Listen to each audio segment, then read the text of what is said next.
ഓർമ്മ കേൾക്കുന്നല്ലോ കുന്നത്തക്കമ്മ എന്തിനായി വന്നതിന്റെ പാൽക്കിടാങ്ങളെ ഏതിനായി വന്നതിന്റെ പാൽക്കിടാങ്ങളെ മറ്റേത് വല്ല കുന്നത്തക്കമ്മേ ഇന്നലെ കളകാട്ടിലെത്ത് ഒരു പറ്റി പിള്ളപ്പാത്രനും തമ്മിലേ അന്നേരം പറയുന്നല്ലോ കുന്നത്തക്കമ്മ പണ്ടിനോ പിള്ളപ്പാൽ ഞാൻ കൊടുത്തവളെല്ലാം ഇനി തുള്ളിപ്പാൽ ഞാൻ തരികയുമില്ല. പാൽ തേടി വന്ന കിടാങ്ങളെ അടിപ്പാനും ശിക്ഷിപ്പാനും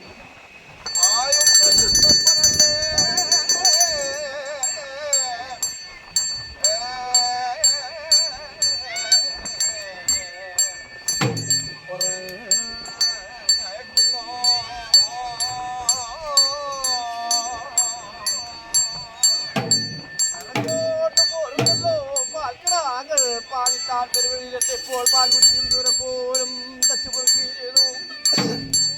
ആദ്യമായ കുന്നത്തെ വീഴുവാൻ തോരു തമ്പരവതിയിലെ ആരവാദിക്കലും പടിവാദിക്കലും ചെന്ന് എത്തിണ്ടാറും നോക്കിക്കാറുന്നോർ സമയത്തിങ്കൽ അന്ന് കർത്തകാലി മക്കളെല്ലാം കരികൽ പാറയായി മൃഗപോയി കാണാൻ